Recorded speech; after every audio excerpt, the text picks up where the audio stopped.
on in the fear of the Lord, then one of the things we've got to have is the fear of the Lord.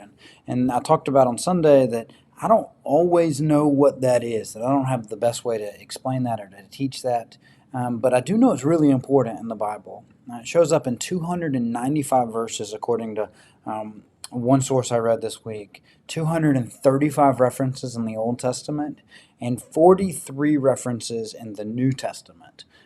43 references in the New Testament. That's the exact same number of times that the love of God is explicitly mentioned in the New Testament, according to the same source that I was looking at. Many of you have heard the verse that the fear of the Lord is the beginning of wisdom. But what is the fear of the Lord? How would you define that? How would I define that?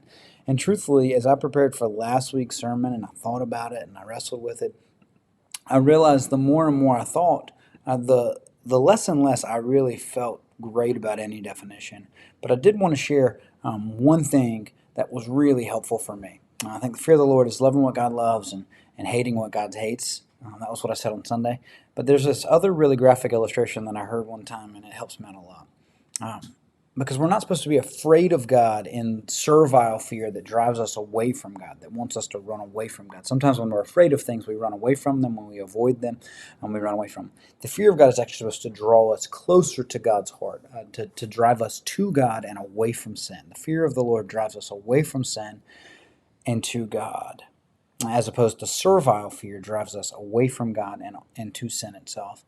And so the way to think about that is this preacher, John Piper, talked about a dog, and he said he once knew a dog, and I'll just tell you about my dog. This is my dog and my son Jack. My dog Buck and Jack were the same age. We got Buck 3 months before Jack was born, and so they've grown up together. And Buck is incredible with Jack. Jack can pull on his hair. Jack can lay on him like this. This is when Jack was really young, but Jack still, at 6 years old, jumps on our dog, wrestles our dog.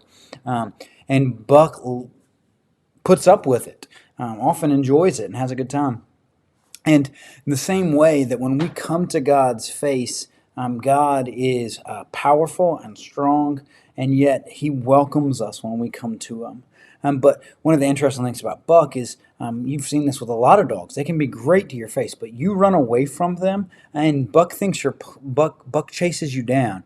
And so when Jack was a little boy, if you ran away from Buck, Buck would chase him down, knock him down, and often try to shepherd him or herd him. And Jack often got hurt while he was running away. As long as Jack was crawling towards Buck or face up with Buck, Buck's never hurt him. But when he runs away from Buck, that's when Jack gets hurt. Not because Buck's necessarily trying to hurt him, but because Buck is trying to lead him in the right direction, trying to shepherd him and herd him. Same is true of the fear of God. That when we come to God face up, face forward, when we walk up to God and deal with God, we have nothing to fear.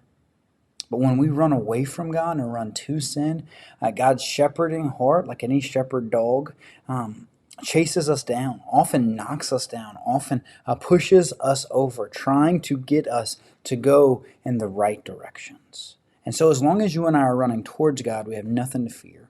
It's when we run away from God that we should be afraid of the consequences that come with that behavior. That's been a really helpful way for me to think about what is the fear of the Lord. I hope that was helpful to you guys. Have a good day.